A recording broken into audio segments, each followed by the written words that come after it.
on the situation as I know it at this point. I think it's very important for you to understand that this investigation is going to be long and contracted before we get to the bottom of everything associated with it. But it's one of the things I wanted to update you with is we have located the vehicles that I had put out in the first briefing, and we believe we're confident but not 100% sure we have located the female person of interest. So I want the people to feel confident and calm in that aspect, that we've accomplished a lot in a short period of time. Now, the number of injuries, I do not know yet, but we are looking in an excess of 50 individuals dead and over 200 individuals injured at this point. I do not want to give you an accurate number and it be wrong, so subsequently that is why I'm portraying it in that manner. Now, the suspect, I am going to provide you his identity at this point. His name is Stephen Paddock.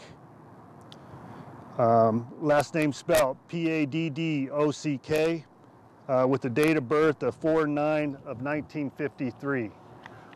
As far as his history and background, we haven't completed that part of the investigation yet, but we located numerous firearms within the room that he occupied, and that's, like I stated earlier, it's going to be a long and tedious investigation.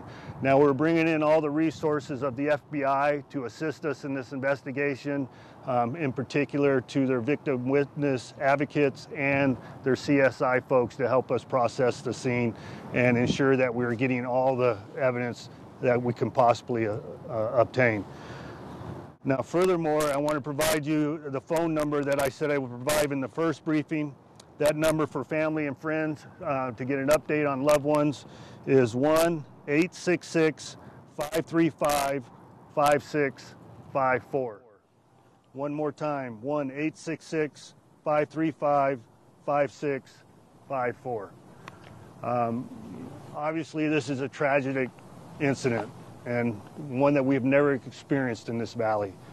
So what we're going to try to do is the best we can to get our first responders back on their feet and responding and conducting a proper investigation and ensure that we have the safety of this community at heart. My condolences go out to the loved ones that lost their lives and their families, and we will do the best we can to make it as easy as possible for you to get information as we know it. I think it's important for you to see the FBI, County Fire, and Commissioner Sisolak behind me. It shows that we have full support of all the government entities to solve this situation as soon as possible. Do you have any sense of motive? No, not yet. How many law enforcement officers lost their lives? I don't know yet, because there's some officers from other jurisdictions that was attending the concert, so I don't have an accurate number of that yet. Have you gotten an update on your officers that have been injured? One was critical, but he's stable, and one of my officers was off duty attending the concert and lost his life. Can you give any more details about the firearms that were found in the room? No, I don't have any more details on the firearms. All we know is they were rifles, and that's all I know at this point. We're executing a search warrant on the room as we speak. Sheriff, how are you doing? These are your guys that were out there on the ground. How are we handling? We're holding up, and we're going to do the best we can. And I don't want to say that's what we're paid to do. It's because nobody's paid to do what we're experiencing right now. But in my preview of the police department, they're doing a fantastic job, and we're going to have to look out for their well-being moving forward. You said there were numerous other firearms found in Stephen Paddock's room. Was that in his home, or was that in the room? In the room of the hotel. We have officers at his residence, and we'll be executing a search warrant there also shortly. How does the city recover from this? I mean, moving forward, That's a hard question to answer at this point. It's too early in the process, and please give us time so we can do a good job. Thank you, and I would provide you an update on a regular basis at approximately a 2-hour window at a time. As you can imagine, we don't get a lot of information all at once, so please bear with us when I provide you information. Excuse me. Several people on social media are asking where they can donate blood and if they can. Do you have any idea?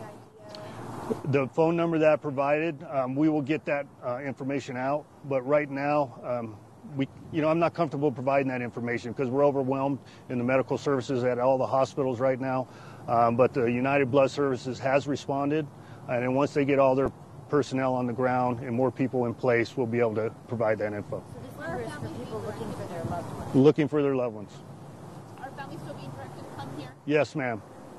There's 2 locations where they have been responding. One is at the South Central Area Command, which is in close proximity to the Mandalay Bay, and then also here. Preferably, we would like them to come to police headquarters on Martin Luther King, so they're not inundated with people responding in that area. And the families that you're seeing coming, what kind of emotions are they going through? All right, thank you very much. Have a good night.